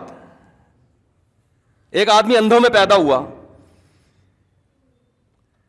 تو وہ تو کہہ رہا ہے یہ نظر وظر کیا ہوتا ہے, بھائی کچھ بھی نہیں ہوتا, میں تو نارمل لائف گزار رہا ہوں. اسے کچھ دن کے لیے آنکھیں دے دو تو پتہ چلے گا آنکھوں کے ساتھ لائف کیا ہوتی ہے اور وداؤٹ آئیز لائف کیا ہوتی ہے. تو جنہوں نے نہیں کیا ان کی شادی کے بعد کی زندگی اور جو کرتے کرتے عادی ہو چکے ہیں ان کی شادی کی لائف کی زندگی میں کیا ہوتا ہے فرق. اب اس نے کمپیئر ہی نہیں کیا ہوتا نا, اس کو وہ حیات ملی نہیں ہوتی, وہ لائف ملی نہیں ہوتی, تو کیسے کمپیئر کرے گا یہ. تو وقتی فائدے تو ہو جاتے ہیں, وقتی تو سٹا لگانے میں بھی ہوتے ہیں بھائی, ریلیکس ہو جاتا ہے. تو ڈاکٹر یہی کہہ رہا ہوتا ہے کہ ڈپریشن میں جا رہے ہیں تو یہ کام کر لو تو ذرا ریلیکس ہو جاؤ گے. وقتی طور پر سب کچھ ہوتا ہے, فائدہ ہوتا ہے, لیکن اس کے دورس نتائج وہ نقصان دہ ثابت ہوتے ہیں. یہ ریلیکس ایسا ہی ہے کہ آپ اگر برداشت کر لیں نا اپنی خواہش کو, وقتی نقصان ہوگا لیکن آہستہ آہستہ برداشت کرنے کی عادت پڑ جائے گی اور پھر یہ ٹھڑک پیدا ہی نہیں ہوگی. لیکن جس نے اپنے آپ کو اس طرح ایک دفعہ کیا تو پھر ایک دفعہ نہیں ہوگا, پھر 2 دفعہ ہوگا, پھر 3 دفعہ ہوگا, پھر بار بار یہ ٹھڑک ختم ہونے کے بجائے اور زیادہ بڑھتی رہے گی. یہ نشے کی طرح ہے. یہ بالکل ایسا ہی ہے جیسے کوئی ٹینشن میں تھا, آپ نے اس کو تھوڑی شراب پلا دی کہ یار تھوڑا ریلیکس ہو جائے گا, تو وہ ریلیکس تھوڑی ہوگا, اب دوبارہ ٹینشن میں آئے گا اور جلدی آئے گا ٹینشن میں. پہلے تو ٹائم کے بعد آ رہا تھا, اب جلدی آئے گا ٹینشن میں. اب پھر 1 گھونٹ پیا, اب 2 گھونٹ پیے گا, پھر 1 بوتل پہ آئے گا, پھر 2 بوتل پہ آئے گا, پھر وہ بن جائے گا شرابی. تو اس لیے جو اللہ رسول نے کہا ہے نا وہ غلط نہیں ہو سکتا. اللہ میاں نے ہمارے لیے ایک ہی آپشن رکھا ہے بھائی, نکاح کرو. اور تمہارے لیے اللہ نے کس کو پیدا کیا؟ بیوی کو پیدا کیا بس. الا علی ازواجہم او ما ملکت ایمانہم, اللہ نے فرمایا صرف بیوی ہے تمہارے لیے. فمن ابتغى وراء ذلک, جو بیوی کے علاوہ کوئی بھی راستہ اختیار کرے گا, فاولئک هم العادون, یہ لوگ اللہ کی حدود کو توڑنے والے ہیں. اور ایک اور اخلاقی نقصان اس کا کیا ہوتا ہے, دیکھو فطرت کبھی بھی دھاندلی نہیں کرتی. یہ جو لوگ خدا کو نہیں مانتے نیچر کو تو مانتے ہیں نا. ارے جو خدا کو نہیں مانتے وہ نیچر کو تو مانتے ہیں نا, کہ کائنات میں ایک نظم ہے, ربط ہے, جس کو وہ نیچر سے, میں آ رہا ہوں اپنے اصل ٹاپک کی طرف, یہ ذرا درمیان میں بات آ گئی, تو وہ نیچر کو تو مانتے ہیں کہ نہیں مانتے. تو مجھے آپ بتاؤ آج تک نیچر نے کبھی غلطی کی ہے؟ جو چیز نیچرل ہے وہ کبھی غلط ہو سکتی ہیں؟ بالغ ہوتے ہی اللہ آپ کے اندر بے پناہ شہوت رکھ دیتا ہے. کیوں؟ فطرت یہ چاہتی ہے کہ اب مرد اور عورت کا ملاپ ہونا چاہیے. آپ نہ چاہتے ہوئے بھی شادی کرو, آپ قدرت یہ چاہ رہی ہے. اور آپ چاہو نہ چاہو آپ کے اولاد پیدا ہو جائے, کیونکہ قدرت کیا چاہ رہی ہے؟ زمین کو انسانوں سے بھرنا چاہ رہی ہے. یہ جو نسل بڑھانا ہے یا مرد اور عورت کا ملاپ ہے, یہ قدرت نے انسان کی رائے پہ نہیں رکھا, بلکہ انسان پر یہ مسلط کر دیا ہے کہ نہ چاہتے ہوئے بھی کرنا وہی پڑے گا جو خدا چاہتا ہے, جو نیچر چاہتی ہے. مثال کے طور پر ہم جو پانی پیتے ہیں, کیا ہم اپنی رائے سے پیتے ہیں پانی؟ بھائی پیاس لگ جاتی ہے نا ہمیں, قدرت پیاس لگا دیتی ہے. پانی کتنا پینا ہے یہ قدرت نے ہمیں ہماری رائے پہ نہیں چھوڑا, ورنہ ڈاکٹروں میں اختلاف ہو جاتا. کچھ ڈاکٹر کہتے ہیں 10 گلاس پینا ہے, کچھ کہتے ہیں 5 گلاس پینا ہے, کوئی پینا ہی نہیں ہے. تو پتہ چلا 25-30 کروڑ لوگ تجربے کی بھیٹ چڑھ جاتے ہیں, مر جاتے ہیں پیاس سے. قدرت نے جو انتہائی ضروری چیزیں تھیں, جو آپ کی باڈی کے لیے بہت ضروری تھیں, قدرت نے کہا سائنس تو ترقی کرے گی پتہ نہیں کروڑوں سال کے بعد, لاکھوں سال کے بعد جا کے, اور کچھ چیزوں کی ضرورت آدم علیہ السلام سے لے کے اب تک انسان کو ضروری رہی ہیں تو وہ ڈاکٹروں کی, حکیموں کی تحقیق پہ نہ رکھو. باڈی خود بتائے گی کہ بھائی مجھے بھوک لگ رہی ہے. اس لیے آپ کسی بھی ڈاکٹر حکیم سے پوچھیں کھانا کھانے کا سب سے بہترین وقت کیا ہے؟ جب بھوک لگے، یہی ٹائم ہے نا. سارے ڈاکٹر حکیم کہتے ہیں بغیر بھوک کے جو کھانا کھایا جا رہا ہے اس سے موٹاپا آ رہا ہے، بربادی آ رہی ہے، بھوک لگے تو کھاؤ. یہی کہتے ہیں کہ نہیں کہتے؟ اس کا مطلب ڈاکٹر جو بات کہہ رہا ہے آپ کا معدہ بھی وہی بات کہہ رہا ہے، وہ آپ کو ڈاکٹر سے پہلے بتا دے گا. بلکہ ڈاکٹر کو بھی جب بھوک لگتی ہے نا تو تحقیق سے پہلے کھانا کھاتا ہے، پھر کہتا ہے کہ اب بتاؤ کھانا صحت کے لیے ضروری ہے یا نہیں ہے. یہ فطرت مسلط کر دیتی ہے، جو چیزیں آپ کے لیے ضروری ہیں ان کو مسلط کر دیتی ہے تاکہ آپ ان میں کسی سے مشورہ نہ لیں. آپ کی باڈی کی نیڈ بن جاتی ہے وہ. پیاس بھی ایسا ہی ہے. تو جیسے بھوک آپ کی فزیکل ریکوائرمنٹ ہے، باڈی کی ریکوائرمنٹ ہے، پیاس آپ کی باڈی کی ریکوائرمنٹ ہے. اس کو اگر آپ ڈیلے کرو گے تو باڈی کو فائدے کے بجائے نقصان ہوگا. اب مثال کے طور پر آپ کو پیاس لگ رہی ہے، ماہرین آئیں، فیملی پلاننگ والے آئیں، وہ کہیں کہ ایکچولی جتنی پیاس لوگوں کو لگ رہی ہے اگر اتنا پانی پی لیا جائے تو دنیا میں پانی کے ذخائر کم ہو جائیں گے. ایک مثال دے رہا ہوں، تو مانو گے ان کی بات؟ بولو نا کیا ہو گیا؟ اب بولو گے بھاڑ میں جائے ذخائر کم ہو یا زیادہ، مجھے پیاس، تیری تحقیق پتہ نہیں کل غلط ثابت ہوگی، میں تو آدھا پانی کی کمی سے مر جاؤں گا. میں پانی کے ذخائر گئے تیل لینے، پانی چاہیے مجھے، پانی پیاس لگ رہی ہے.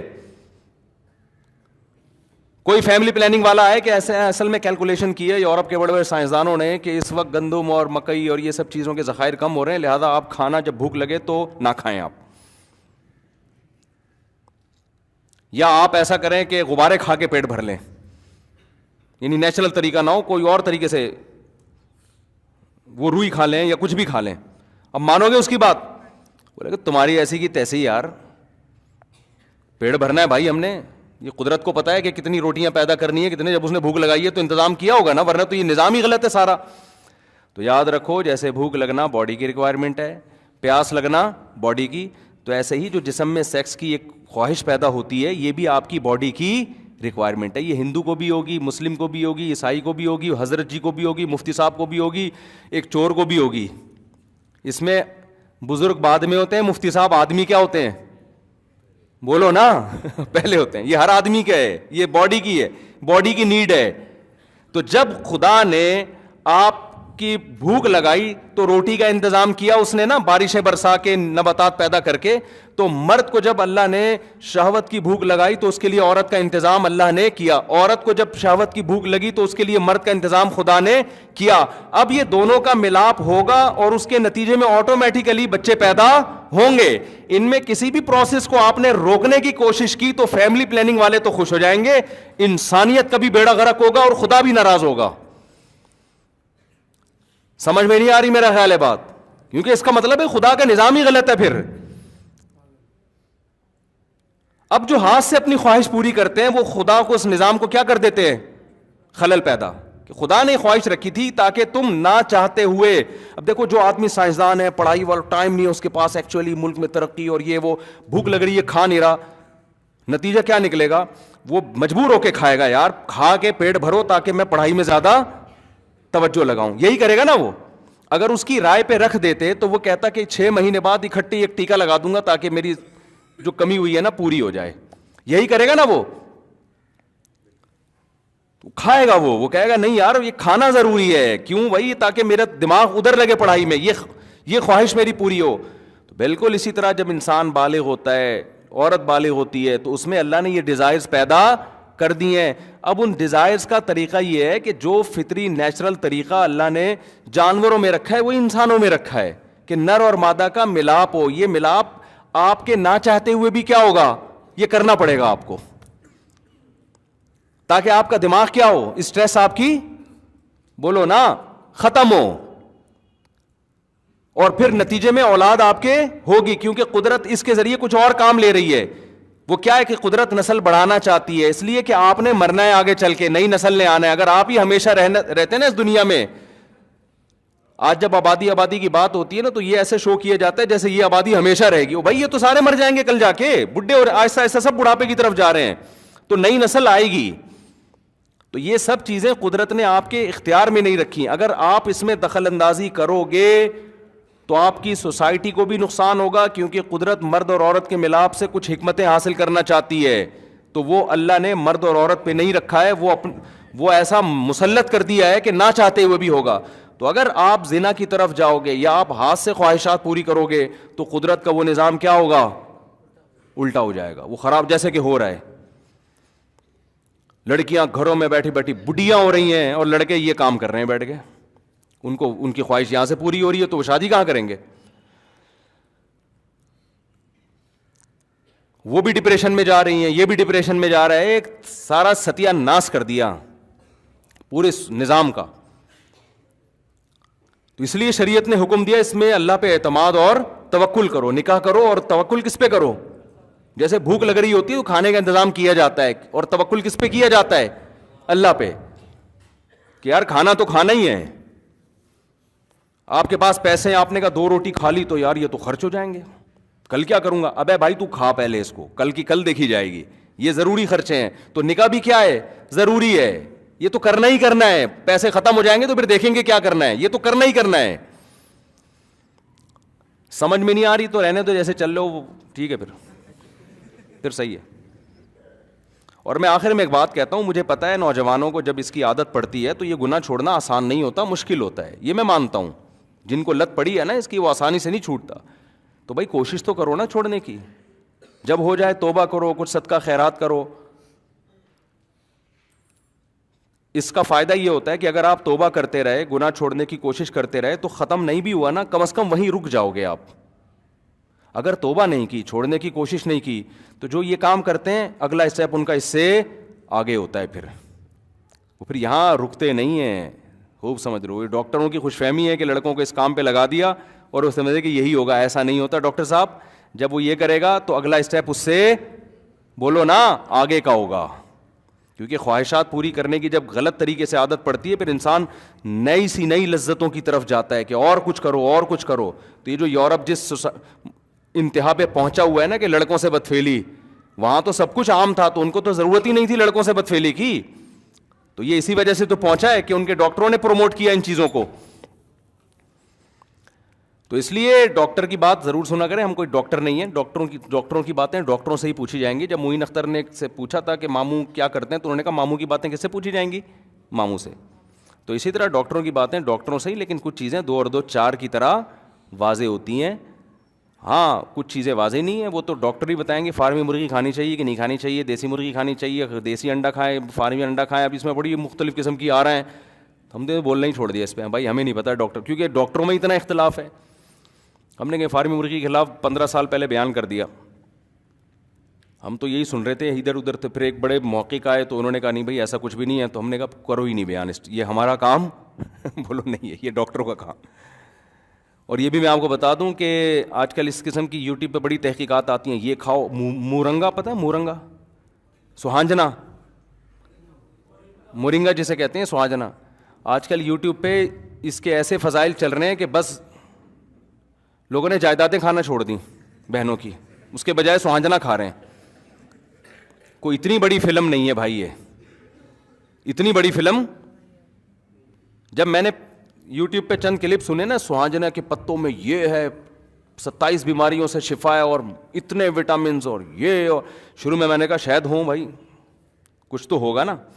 پھر ہم نے تھوڑا اور, پھر اس سے زیادہ فضائل, پھر اس سے زیادہ فضائل, پھر اتنے فضائل کہ میں نے سوہانجنا کے 2 درخت لگا لیے.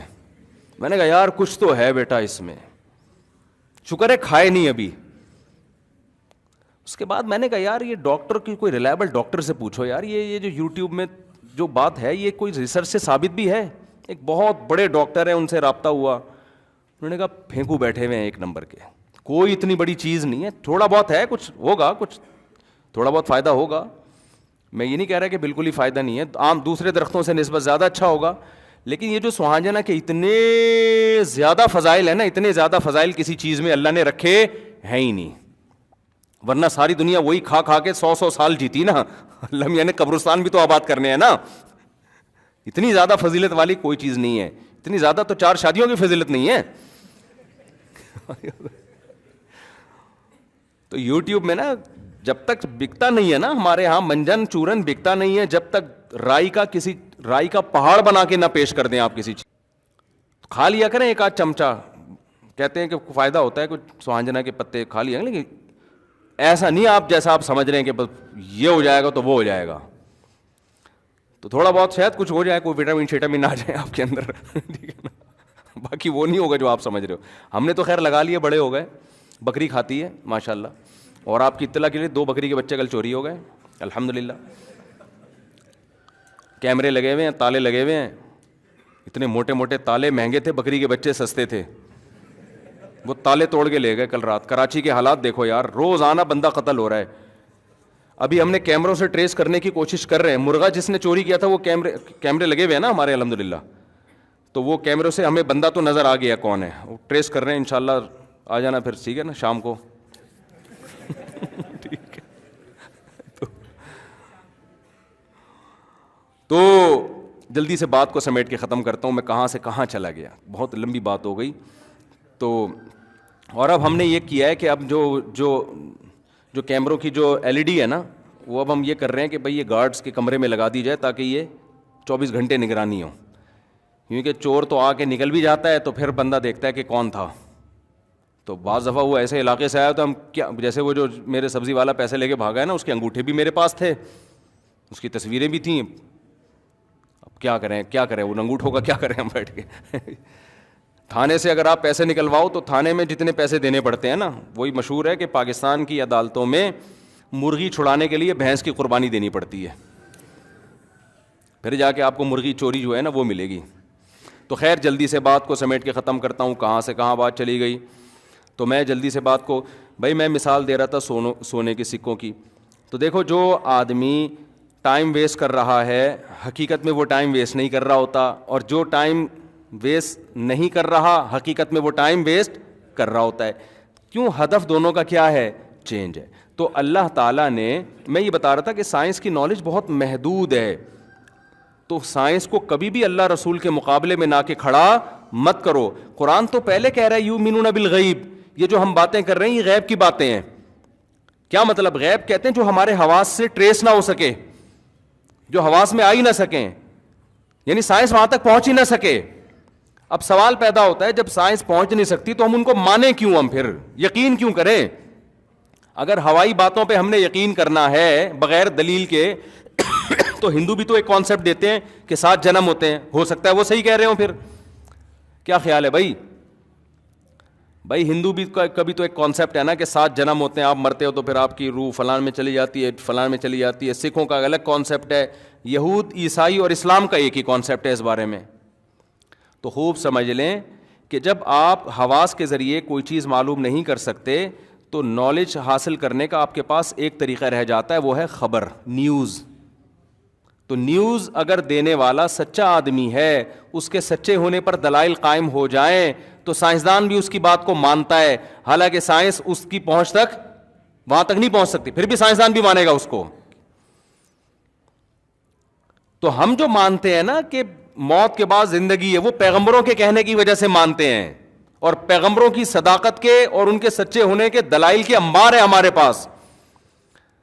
تو پیغمبر جب تک کوئی بات نہیں کہے اس وقت تک ہم اس غیب پر یقین نہیں رکھتے. پیغمبر کہیں گے کہ تو ہم مانتے ہیں. کیوں؟ پیغمبر کے سچے ہونے کے دلائل اللہ نے ایک دلیل نہیں، وہ تو لائن انبار لگا دیے ان کے سچے ہونے کے. ایک آدمی کے سچے ہونے کے 20 دلائل آپ کے پاس ہیں. وہ ایسی بات کر رہا ہے کہ جو تجربے میں نہیں آ رہی ہے، تجربے سے باہر ہے، تجربے کے خلاف نہیں ہے، تجربے کی پہنچ سے باہر ہے وہ. تو آپ اس کے سچا ہونے کی بیس پہ اس خبر کو مانتے ہو، آپ یقین کرنا پڑتا ہے آپ کو. اور پھر جھٹلانا یہ ہٹ دھرمی اور ضد کہلاتا ہے. تو ہم غیب کے ماننے والے ہیں، لہذا ہم نے 5 چیزوں کو، جو 5 چیزوں سے پہلے غنیمت سمجھنا ہے. تو غنیمت اس انداز میں نہیں جس انداز میں غیر مسلم.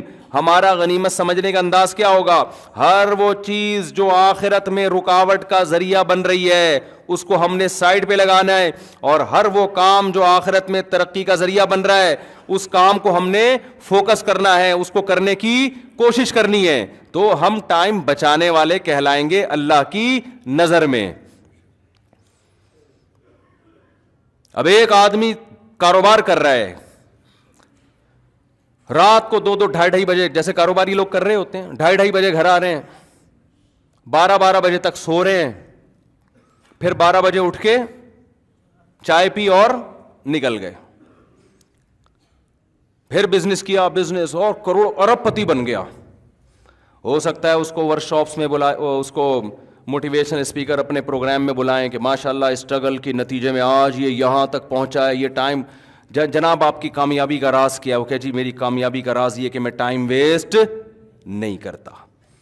میں اٹھتا ہوں اور اٹھتے ہی چلا جاتا ہوں آفس، اور موبائل بند رکھتا ہوں 24 گھنٹے، اور اپنے کام کو فوکس، موبائل استعمال بھی اتنا ہی کرتا ہوں جتنا کاروبار میں مجھے استعمال کرنا پڑے. اور جناب ایسے میری زندگی، اور آج میں کروڑ روپے کا مالک ہوں. لیکن جب کسی مفتی سے پوچھو گے، عالم سے پوچھو گے، وہ کہے گا یہ اپنا ٹائم ویسٹ کر رہا ہے. کیوں؟ آخرت میں برباد. وجہ کیا ہے؟ کہ اس کی لائف سنت کے مطابق نہیں. ہمارے نبی سے زیادہ ویژن کس کا بڑا ہوگا بھائی؟ ہمارے نبی اپنے گھر والوں کو بھی وقت دیا کرتے تھے. ان لنفسک علیک حقا، فرمایا تمہاری جان کا بھی تم پر حق ہے. اپنی صحت کو بھی ٹائم دینا پڑے گا آپ کو.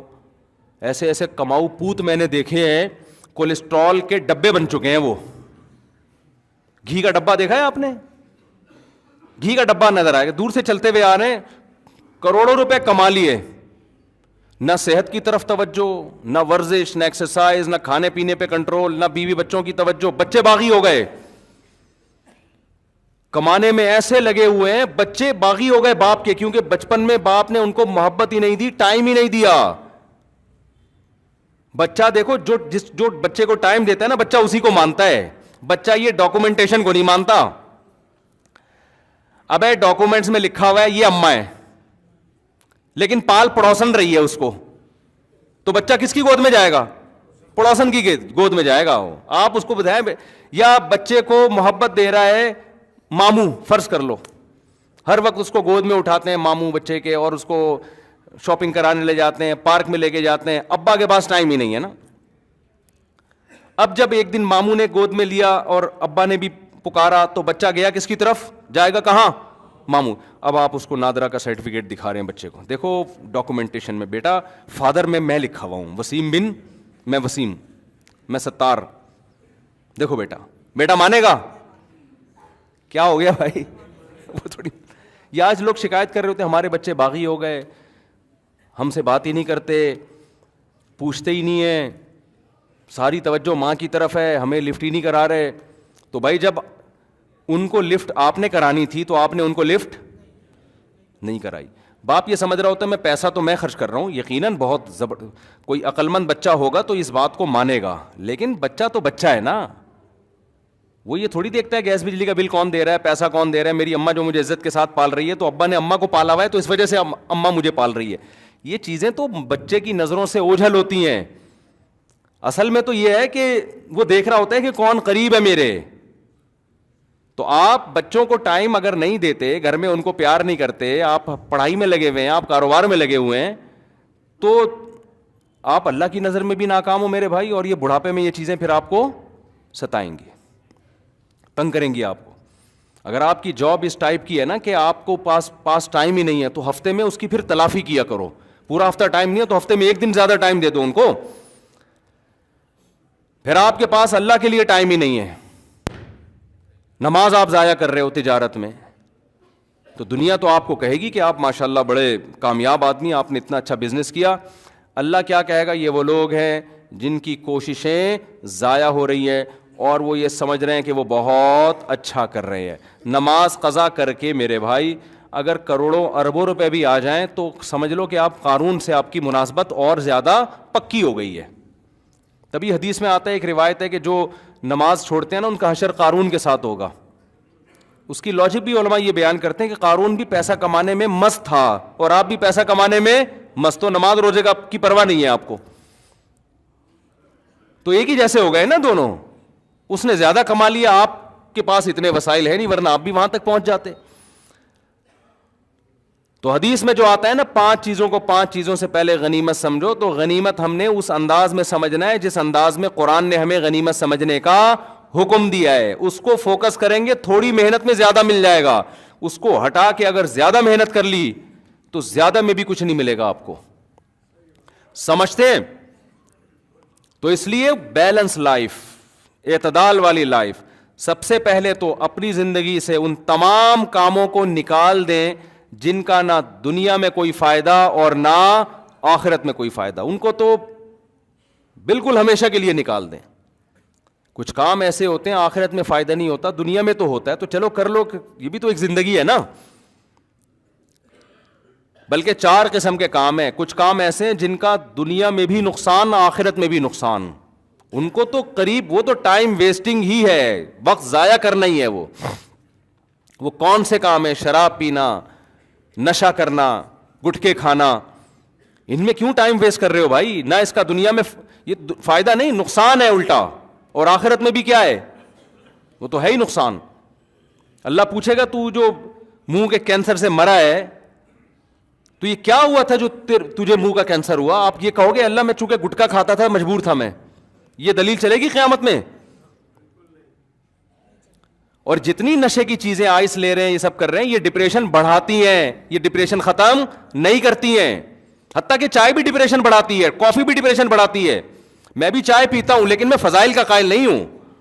جتنا ہے اتنا ہی رہنے دو, بٹ سٹا لگا لیا بس, اتنا ہی. آج کل بعض حضرات فضائل پیش کر رہے ہیں باقاعدہ, تو فضائل نہیں ہوتے. ہر وہ چیز جو جس میں نشہ ہے نا. اب بعض لوگ کہتے ہیں چائے میں نشہ تھوڑی ہے. بھائی نشہ وہ والا نہیں ہے جو پی شراب والا ہوتا ہے. نشے کا مطلب یہ ہے کہ آپ کو جب تھکاوٹ محسوس ہوتی ہے, آپ چائے پیتے ہیں, کیفین آپ کے بلڈ کا سرکولیشن بڑھا دیتی ہے. تو یہ جو بلڈ کا سرکولیشن بڑھتا ہے, یہ کوئی نیچرل طریقے سے نہیں بڑھتا, سمجھ رہے ہیں نا. ایکسرسائز کرنے سے ایک بڑھتا ہے, ایک نیند سے آپ کو سکون ملتا ہے, یہ وہ نہیں ہے, یہ وقتی ہے. تبھی اس کی سب سے بڑی دلیل یہ ہے کہ جو پیتے ہیں ان کو پینے کی عادت ہو جاتی ہے. یہی اس کے غلط ہونے کی سب سے بڑی دلیل. جو نہیں پیتے وہ ویسے ہی فٹ فاٹ رہتے ہیں. پھر سوال پیتے کیوں ہیں؟ تو ہم چائے نہ پیے تو کیا پیے ہیں؟ مطلب میرا یہ ہے کہ نقصان ہے, زیادہ نہیں ہے. ڈاکٹر لوگ کہتے ہیں کہ زیادہ نہیں ہے, تو ٹھیک ہے یار. شراب سے بچے ہوئے ہیں, چرس سے بچے ہوئے ہیں, ہیروئن سے بچے ہوئے ہیں, تو 2-3 چھٹے لگا لیے. پھر بھی کوئی یہ بھی نہ لگائے تو زیادہ اچھا ہے. اور ہم نے تو کئی بار چھوڑی ہے, پھر وہ شروع کیوں کر دی وہ میں بتا چکا ہوں کئی دفعہ. کیونکہ چائے نہ پیو تو پھر لوگ کچھ اور پلاتے ہیں, وہ زیادہ خطرناک ہو جاتا ہے. لسی لا کے, اتنا بڑا لسی کا گلاس لا کے پلائیں گے, وہ کون ہضم کرے گا بھائی؟ تو یہ جتنی چیزیں ہیں فضائل ہوں گے, تھوڑے بہت نقصانات بھی ہیں. تو خیر میں بس 2 منٹ میں سمیٹتا ہوں. بات کیا کر رہا تھا میں, کہاں سے کہاں نکل جاتا ہوں یار. یہ چائے کہاں سے, یہ بھی ڈاکٹروں کی فیلڈ ہے بھائی. میری چائے اور کافی پہ جو رپورٹ ہے وہ حتمی نہیں ہے. آپ کو ڈاکٹر دن میں 20 کپ چائے کے پلائے, مشورہ دے 20 کپ کافی کے, آپ ڈاکٹر کی رائے پر عمل کریں, اس میں ہماری رائے پر آپ عمل نہ کریں. ہم تو جو سمجھ میں آیا تو پیش کر دیا آپ کے سامنے کہ وہ یہ چیزوں میں رکھا وکھا کچھ نہیں ہے, ٹھیک ہے نا. وقتی فائدے ہوتے ہیں, حقیقت میں کچھ بھی نہیں ہوتا اس سے. دیکھو پیغمبروں کی زندگی نیچر کے مطابق ہوتی ہے.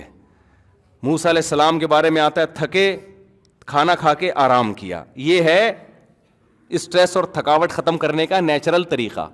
اور ایک طریقہ یہ ہے کہ تھکاوٹ دبا کے ہو رہی ہے, سوتا نہیں ہے, کافی پی کے اپنی کھوپڑی کو جگانے کی کوشش کر رہا ہے, ٹھیک ہے نا. تو یہ مجھے نہیں سمجھ میں آتا, باقی ڈاکٹر جانے, آپ جانے. اگر ڈاکٹر کہتے نہیں آپ پئیں تو آپ پی لیں بھائی, یہ میری فیلڈ نہیں ہے, تو اس میں زیادہ ان چیزوں میں بات کرتا نہیں آج کل. تو بس وہ بتا دیں آخری سرا کہاں تھا. ابے وہ بالکل اینڈ میں, ابھی تو ختم کر رہا ہوں نا بیان, بالکل اینڈ میں جہاں تھا میں. ہاں یہ بھائی نے بات کی. 4 قسم کے کام ہوتے ہیں. کچھ کام ہیں دنیا میں بھی نقصان ہو رہا ہے, آخرت میں بھی. نشہ ہے اور بہت سارے اور ایسے کام ہیں. زنا ہے, دنیا میں بھی نقصان ہے, آخرت میں بھی. دنیا کا نقصان کیا, آپ کی جو شادی کے بعد کی زندگی وہ بری طرح متاثر ہوتی ہے زانی کی. وہ بیوی کو محبت نہیں دے پاتا جو زنا سے بچنے والا دیتا ہے, پھر محبت میں کمی ہوتی ہے. اس کے علاوہ بھی بڑے نقصانات ہیں, آخرت میں تو ہے ہی ہے.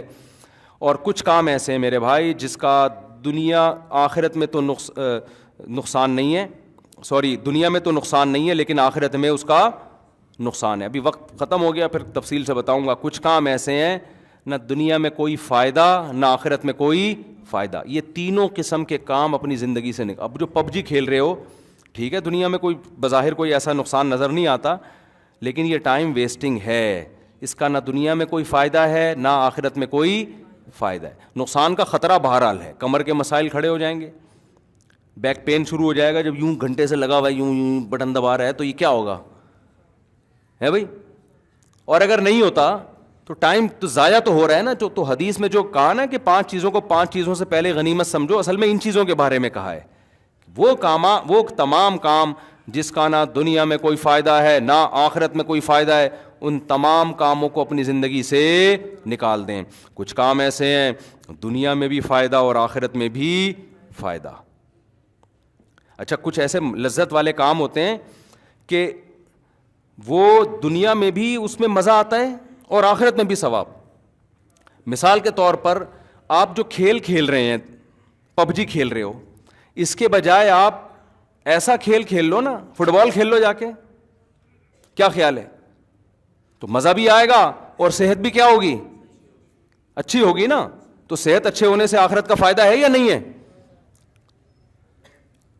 فرائض واجبات تو باہر صورت میں پورا کرنے ہیں, رمضان کے روزے, زکوٰۃ, فرض, یہ تو ہے ہی ہے. یہ تو اس کی تو میں بات ہی نہیں کر رہا, یہ تو سب سے پہلے ہیں. یہ تو میں اس لیے اس پہ بات نہیں کر رہا کہ یہ چیز تو اسلام میں سب سے پہلے ہے. نماز کے لیے ٹائم نکالنا ہے, روزے کے لیے ٹائم نکالنا ہے, زکوٰۃ کے لیے, رشتہ داری جوڑنے کے لیے. اس سے ہٹ کے عام نارمل روٹین کی بات کر رہا ہوں میں. تو اس میں وہ تمام کام جس کا نہ دنیا میں کوئی فائدہ ہے نہ آخرت میں, ان تمام کاموں کو اپنی لائف سے ہمیشہ کے لیے نکال دو. مکمل نہیں نکال سکتے, کم کر لو. دیکھو, جو کام ایک دم سے نہیں ہو سکتا نا تو مایوس نہ ہو, آدھا کر لو یار اس کو. ہمارے ایک دوست کہتے ہیں میں روزانہ میں نے معمول بنایا آدھا گھنٹہ تلاوت کروں گا, ہوتی نہیں ہے مجھ سے. تو میں نے کہا 15 منٹ کر لو. کہہ رہے یار 15 منٹ میں کیا یار, میں حافظ قرآن ہوں, صرف 15 منٹ. تو میں نے کہا جب آدھا گھنٹہ نہیں ہو رہی تو 15 منٹ کر لو نا. یہ سوچتے رہو گے کہ نہیں جی 15 منٹ سے کیا ہوتا ہے, تو پھر نہ آدھا گھنٹہ ہوگی نہ 15 منٹ میں نہیں, 5 منٹ کے لیے قرآن لے کے بیٹھ جایا کرو روزانہ. تو انسان کی طبیعت میں اللہ نے لچک رکھی ہے, ایک دم سے نہیں ولی اللہ بن جاتا. وہ ایک دم سے پورا یوٹن کی طرح چینج نہیں ہو جاتا. یوٹن میں بھی تھوڑا سا گھما کے آنا پڑتا ہے. ایسا کبھی گاڑی یہ دیکھی آپ نے یوں گئی اور یوں کر کے الٹا کر کے آپ نے یوں کر کے واپس لے آئے. تو جو کام نہیں ہو رہا میرے بھائی, جتنا ہو رہا ہے اتنا کر لو. اور سب سے بڑا عذاب اس زمانے کا ٹائم ضائع کرنے کا یہ موبائل ہے. لگے رہتے ہیں فیس بک پہ, یوٹیوب پہ, ٹک ٹک ٹک. فیس بک تو ایسا ٹائم ضائع کرتا ہے, ایک ویڈیو پھر دوسری ویڈیو پھر تیسری ویڈیو پھر چوتھی ویڈیو پھر 5ویں ویڈیو پھر 6ٹھی ویڈیو. 3 4 گھنٹے لوگوں کے برباد ہو رہے ہیں اس پہ. اس کا آؤٹ پٹ 0 ہے, بلکہ نقصان دے رہا ہے وہ. تو موبائل پہ کنٹرول کرو, کنٹرول. کتنا ٹائم استعمال کرنا ہے اور کب استعمال کرنا ہے اور کس کام کے لیے استعمال کرنا ہے. اور اگر آپ چاہتے ہو کہ نہیں جی ہم کچھ تھوڑی دیر تفریح کے لیے بھی استعمال ہو, تو اس کا بھی ایک ٹائم رکھ لو. یار آدھا گھنٹہ میں ایویں ہی دیکھوں گا یوٹیوب اور فیس بک پہ کیا آ رہا ہے. ہم بدنظری نہ کرو اس پہ, وہ تو حرام ہے نا. تو اس کو بھی تو محدود تو کرو نا. آپ کہتے ہو یار میں اتنا نیک نہیں بن سکتا کہ میں جب بھی یوٹیوب فیس بک دیکھوں تو کوئی کام کی چیز ہی دیکھوں, یہ تو بہت ہی نیک بن جاؤں گا نا میں. تو بھائی اتنا کر لو کہ ابھی تم 2 گھنٹے موبائل پہ ضائع کرنے کے لیے استعمال کر رہے ہو, اس ضائع کرنے کے ٹائم کو کم کر کے کتنا لے آؤ. 1 گھنٹہ ٹائم ضائع کروں گا میں, 2 گھنٹے سے کس پہ آ جاؤ. پھر تھوڑے دنوں میں جب کام کا بندے بنو گے نا انشاءاللہ, تو وہ 1 گھنٹے سے خود بخود دل چاہے گا کس پہ آ جاؤ, آدھا. کیونکہ ادھر کام بڑھ رہے ہیں نا آپ کے اہم کام. ان اہم کاموں کے بڑھنے سے فائدہ یہ ہوگا کہ آپ کو اپنی زندگی کی قدر حاصل ہوگی. آپ خود آہستہ آہستہ اس ٹائم کو کم کر کے 0 پہ لے آؤ گے. آپ بولو گے بلا وجہ موبائل دیکھنا ہی نہیں ہے میں نے, کوئی کام کی بات ہے. ہم تو فون سننا بند کر دیا. میں اتنا فون سنتا تھا, اس کے بعد ایسا بند کیا ہے فلائٹ موڈ. میں تو بھول جاتا ہوں اس کو فلائٹ موڈ پہ ختم کیسے کرنا ہے بعض دفعہ, یعنی سائلنٹ سے ختم کیسے کرنا ہے. کیوں ٹائم ویسٹ ہو رہا تھا. کبھی فلاں کا فون آ رہا ہے, اور سنائیں حضرت خیریت سے, کیسی چل رہی ہے آج کل, طبیعت ٹھیک ہے. میں نے کہا الحمدللہ, آپ سنائیں کہاں ہوتے ہیں حضرت آج کل آپ. میں تو کراچی میں ہوتا ہوں, اور آپ کہاں ہوتے ہیں. میں پشاور سے بات کر رہا ہوں یا میں لاہور سے بات کر رہا ہوں. اچھا بھائی 10 منٹ پی گیا, اب بتائیں جی کیا بات ہے. جی حضرت میں ایک بات پوچھنا چاہتا تھا آپ سے, وہ نماز میں یہ ہو جائے تو سجدہ سہو لازم ہے. ہاں جی لازم. دوسرا فون, تیسرا فون. ہم نے کہا بیٹا ہم دنیا میں کسی کام کے بھی تھوڑے دنوں میں نہیں رہیں گے. ایسی کی تیسی یار, ایسا بند کیا ہے. تو گھر میں جاؤ تو سب سے پہلے جھاڑ پڑتی ہے, 1 گھنٹے سے فون کر رہے ہیں, اٹھا کیوں نہیں رہے. وہ جھاڑ آسان ہے, اس کے سائڈ افیکٹ کم ہے. آدمی تھوڑا برداشت پیدا ہوتی ہے, سن لیتا ہے, تھوڑا اپنا مردانگی کا احساس ہوتا ہے. اس کے بعد احساس ہوتا ہے کہ گھر میں کوئی بھی مرد نہیں ہوتا, ٹھیک ہے نا. یہ 2-3 احساسات تجربات کے بعد وہ آسان ہے. فون سننا شروع کر دیں تو سارا دن. پھر لوگ کہتے ہیں کوئی الگ نمبر رکھیں, خاص لوگوں کو دے دیں. تو بھائی وہ خاص بھی ماشاءاللہ, پہلے 2 تھے, پھر 4 تھے, پھر 8 تھے, پھر 8000 ہو گئے, ٹھیک ہے نا. اس کا حل یہی ہے کہ بھائی یہ ہم اپنی مرضی سے استعمال کریں گے, آپ کی مرضی سے استعمال نہیں. اب میں یہ نہیں کہ لوگوں سے رابطہ ختم, اب میں جب فارغ ہوتا ہوں, جیسے ایئرپورٹ پہ بیٹھا ہوں جہاز کے انتظار میں, تو وہ ٹائم میرے پاس فارغ ہے, اس میں دیکھتا ہوں یار تسبیحات ہیں تو وہ اللہ کا کبھی توفیق دے دے وہ مکمل کر لو, تلاوت ہے کبھی وہ کر لو, وہ بھی ہو گیا تو یار موبائل دیکھو اب بیٹھے. پھر ہم دیکھ رہے ہوتے ہیں واٹس ایپ پہ وہ وسیم بھائی کا 6 مہینے پہلے میسج آیا ہوا ہے, اس میں کہہ رہے ہیں آپ کی طبیعت کیسی ہے, تو میں جواب دی الحمدللہ ٹھیک ہے. وہ بندہ حیران ہو رہا ہوتا ہے, یار میں نے 6 مہینے پہلے سے طبیعت پوچھی تھی. تو ایسے ٹائم آپ کو مل جاتے ہیں بہت سارے. تو یہ نہیں کہ رابطہ منقطع کر دیں, نہ اس کا بھی نقصان ہے, یہ چیزیں بھی ضروری ہیں اس زمانے میں. تو پھر آپ نے اپنا ایک ٹائم لگا کے پھر آپ نے دیکھا یار یہ مس کال آئی ہوئی ہے تو بڑا ضروری آدمی ہے, تو پھر آپ میں کال بیک بھی کر لیتا ہوں اس کو, بھائی آپ نے فون کیا, خیریت کیسے فون کیا. تو یہ آپ نے اپنے فائدے کے لیے رکھا ہے, قوم کو بھی فائدہ پہنچائیں, لیکن ایسا فائدہ قوم کو نہ پہنچانے کی کوشش کریں کہ آپ فائدہ پہنچانے کے قابل ہی نہ رہیں. میں نے ایک مولانا صاحب کو دیکھا ڈپریشن کی گولیاں کھا رہے ہیں وہ موبائل کی وجہ سے. وہ مفتی ہیں, وہ لوگوں کو مسائل بتاتے ہیں. انہوں نے قوم کی خدمت کے لیے نا موبائل اوپن کھول دیا, فون آ رہے ہیں حضرت طبیعت ٹھیک, جی ہاں ٹھیک, یہ مسئلہ, یہ طلاق ہو گئی ہے, یہ وراثت ہے, یہ فلانا مسئلہ ہے, یہ جو ہے کیا نام ہے 20 قسم کے, روزہ ٹوٹ گیا نہیں ٹوٹا. تھوڑے دنوں میں آہستہ آہستہ کیا ہوا, ان کے اوپر کی سیٹنگ کیا ہو گئی, آؤٹ. میں ملا ان سے, اچھا جب میں ان سے ملا تو مجھے لگا کہ یار ان کی تو سیٹنگ آؤٹ لگ رہی ہے. تو انہوں نے مجھے خود بتایا کہ میری اوپر کی سیٹنگ آج کل آؤٹ ہوئی ہوئی ہے, میں گولیاں کھا رہا ہوں. میں نے کہا کیوں کہہ رہے ہیں, یہ موبائل کی وجہ سے. پھر مجھے کہنے لگے خدا کا واسطہ اس پہ کنٹرول کرنا, ورنہ یہ ڈپریشن کا مریض بنا دے گا. حقیقت ہے یہ, پہلے ڈپریشن کے مریض کم تھے, خوش زندگی تھی, رات کو بستر پہ لیٹتے تھے, سو جاتے تھے. اب یوٹیوب, فیس بک, ادھر سہانجنا کے فضائل ہیں. حقیقت ہے, سہانجنا کھانے سے یہ ہوتا ہے, آدمی ڈپریشن میں جاتا ہے, میرے پاس سہانجنا ہی نہیں ہے. لوگ سہانجنا کے چمچے کھا کھا کے 100 سال جئیں گے اور میں تو کچھ بھی نہیں. پھر جناب وہ حکیم, اس کا یہ معجون, پھر وہ ڈاکٹر کی یہ ریسرچ, پھر وہ سائنسدان کے ناسا میں سیارے چھوڑ رہے ہیں. ادھر ایک فیس بک پہ ویڈیو آتی ہے, ناسا میں جو ہے نا وہ جو ہے نا راکٹ جا رہا ہے ایک اور ناسا کا نا, اور وہ سائنسدان ان کے چاند پہ جا رہے ہیں, کوئی مریخ کی باتیں کر رہے ہیں. پھر نیچے ویڈیو آئے گی کراچی میں گٹر ابل رہے ہیں نا. آدمی کہتا ہے یار یہ پتہ نہیں دنیا میں ہو کیا رہا ہے, ہم کہاں جی رہے ہیں یار. پھر ایک اسکالر آئے گا, وہ کہے گا پاکستان بینک کرپٹ ہونے کی طرف جا رہا ہے, دیوالیہ ہو رہا ہے, بھاگو. اب مالدار آدمی کہتا ہے یار صبح سے پاسپورٹ بناؤ بیٹا نکلو. غریب کہتا ہے یار ہم تو بھاگ بھی نہیں سکتے یہاں پہ, یار ہم تو بھاگ بھی نہیں. ابے تجھے صبح ناشتے میں انڈے پراٹھے مل گئے, تجھے دوپہر گھر مل گیا, تو بینک کرپٹ ہو یا نہیں ہو, تو تمیز سے کھا پی رہا ہے نا, آرام سے رات کو کھا کے سو جایا کر. تو نہ دیکھا کر, یہ ہمارے بس میں نہیں ہے یہ چیزیں, ماہر معاشیات جانے, گورنمنٹ جانے.